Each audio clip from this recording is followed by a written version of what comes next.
السلام علیکم ناظرین، میرا نام زرگل ہے اور میرا تعلق کوہاٹ سے ہے۔ میں اس وقت 25 سال کی ہوں اور زندگی کی 25 ہی خزائیں دیکھ چکی ہوں۔ میں ایک کھاتے پیتے گھرانے سے تعلق رکھتی تھی۔ میں اپنے والدین کی اکلوتی اولاد تھی۔ مجھے پڑھائی کا بہت شوق تھا، اس لیے اسکول سے آ کر ٹیوشن چلی جاتی تھی۔ میں بچپن سے ہی بہت حساس اور نرم مزاج کی تھی۔ مجھے جھگڑنا بالکل پسند نہیں تھا، پر میرے والدین اس سے بالکل الٹ تھے۔ ابھی میں بہت کم عمر ہی تھی، مگر جان گئی تھی کہ میرے والد اور والدہ روز کسی نہ کسی بات پر لڑتے رہتے تھے، یا یوں کہہ لیں کہ وہ لڑنے کا بہانہ ڈھونڈتے رہتے تھے۔ ان کی روز روز کی لڑائی جھگڑے سے میں بہت پریشان تھی۔ کوئی مجھ پر دھیان ہی نہیں دیتا تھا۔ امی ابو کو لڑنے سے ہی فرصت نہیں تھی۔ ویسے تو وہ لڑتے ہی رہتے تھے، مگر ایک دن نہ جانے کیا ہوا کہ ماں گھر چھوڑ کر چلی گئیں۔ میں اسکول سے گھر آئی مگر وہ کہیں نہیں تھیں۔ میں نے کئی دن ان کا انتظار کیا مگر وہ واپس نہ آئیں۔ پھر میری چچی سے مجھے ایک لفظ سننے کو ملا جو اس وقت میری سمجھ سے باہر تھا۔ وہ بولی کہ میری ماں کبھی واپس نہیں آئیں گی کیونکہ میرے بابا نے انہیں طلاق دے دی ہے۔ میں خاموش رہی۔ میں کیا کر سکتی تھی؟ آہستہ آہستہ دن گزرنے لگے۔ بابا جو تھوڑا بہت دھیان مجھ پر دیتے تھے وہ بھی دینا بند کر دیا۔ میں گھر میں یوں ہی ٹہلتی رہتی تھی۔ میں اسکول جاتی اور پھر واپس آتی۔ نوکرانی مجھے کھانا دیتی اور میں وہ کھا کر ادھر ادھر گھومتی رہتی۔ بابا سے بات کرنے کی کافی کوشش کرتی، مگر وہ پہلے جیسی محبت اب مجھ سے نہیں کرتے تھے، نہ ہی مجھ پر توجہ دیتے تھے۔ اپنے آپ میں مگن رہتے تھے۔ میری عمر اس وقت 7 سال ہوگی جب بابا ایک عورت کو ہمارے گھر لے کر آئے۔ میں حیران رہ گئی ان کی بات سن کر۔ انہوں نے کہا کہ یہ میری نئی ماں ہے۔ میں نے سوچا اب میری نئی ماں آ گئی ہے، اب وہ میرا خیال رکھے گی۔ مگر میری نئی ماں کو میں کچھ خاص پسند نہ تھی، جس کی وجہ مجھے جلد پتہ چل گئی تھی کہ وہ چاہتی تھیں کہ میں ان کی زندگیوں سے نکل جاؤں اور وہ پورے گھر پر راج کریں۔ انہوں نے مجھے میرے والد سے کہہ کر میرے چچا کے گھر بھیج دیا۔ میں ان کے پاس ہی رہنے لگی تھی۔ مجھے یہ دیکھ کر بے حد افسوس ہوتا تھا کہ میرے والد نے بھی ایک بار بھی میرے بارے میں کچھ نہ بولا۔ آہستہ آہستہ دن مہینوں اور مہینے سال میں تبدیل ہوتے گئے۔ میں بڑی ہونے لگی تھی۔ چچا اچھی فطرت کے مالک تھے، مگر چچی کو اب میرا وہاں رہنا گوارا نہ تھا۔ اس بات کا اندازہ مجھے ان کی باتیں سن کر ہو چکا تھا۔ وہ روز مجھے کسی نہ کسی بہانے سے تانا دے دیا کرتی تھیں۔ میں وہاں سے اپنی خالہ کے پاس چلی گئی۔ میں پڑھائی میں چونکہ اچھی تھی، اس لیے میں نے اسکالرشپ سے اپنی پڑھائی کی اور تھوڑا بہت خرچ میرے چچا اٹھا لیتے تھے، اور یہی بات چچی کو پسند نہ آتی تھی۔ خیر خالہ نے بھی کچھ دن رکھا، مگر افسوس وہاں چچی تو یہاں خالہ کا سسرال، جو مجھے رکھنے سے انکاری تھا کہ میں اب بچی نہیں ہوں۔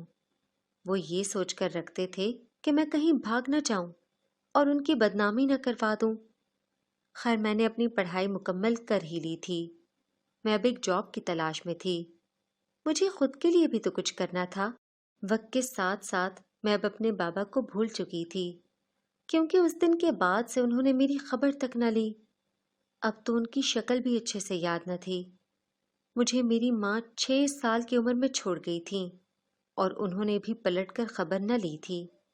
اب میں ہر وقت اداس سی رہتی تھی، کبھی بھی کوئی دوست نہیں بنائی تھی، اور میری فطرت دیکھ کر کبھی کسی نے میرے قریب آنے کی کوشش بھی نہیں کی تھی۔ شاید یہ سب لوگ مجھ جیسی ٹوٹی ہوئی دوست نہیں چاہتے تھے جسے انہیں جوڑنا پڑے۔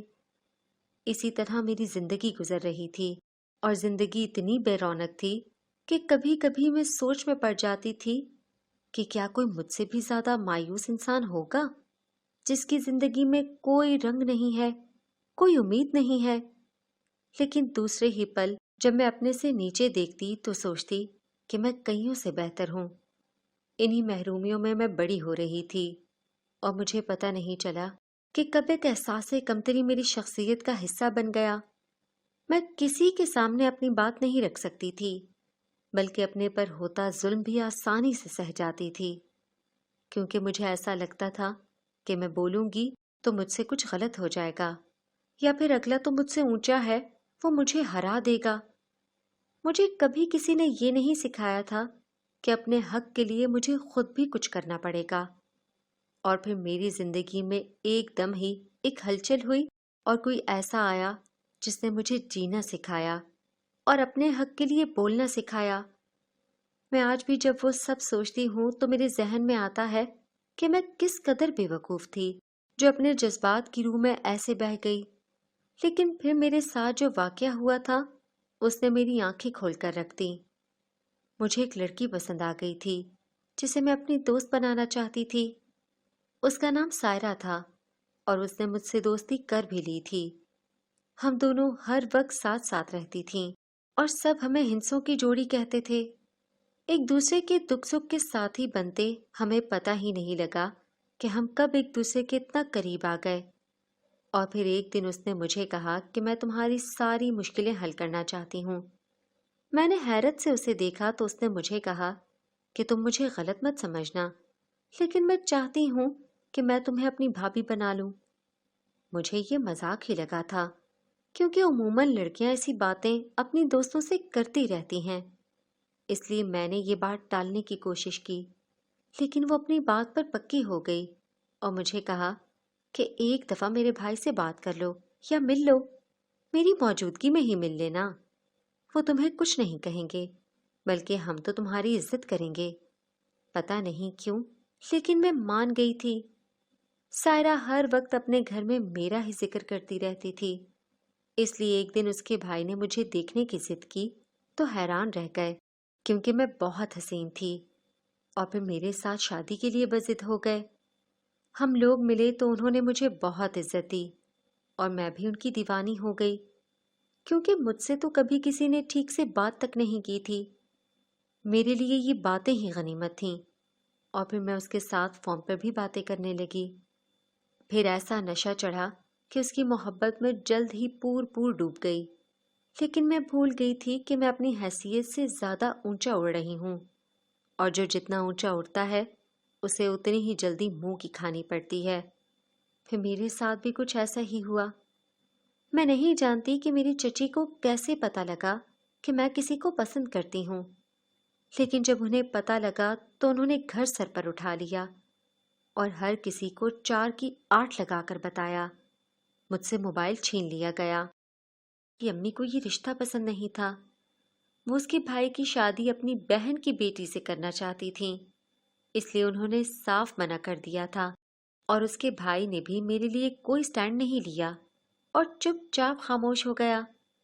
میں ہر طرف ذلیل ہو کر رہ گئی تھی۔ پھر چچی کو تو کھلی چھوٹ مل گئی اور انہوں نے اپنی مرضی سے میری شادی کر دی۔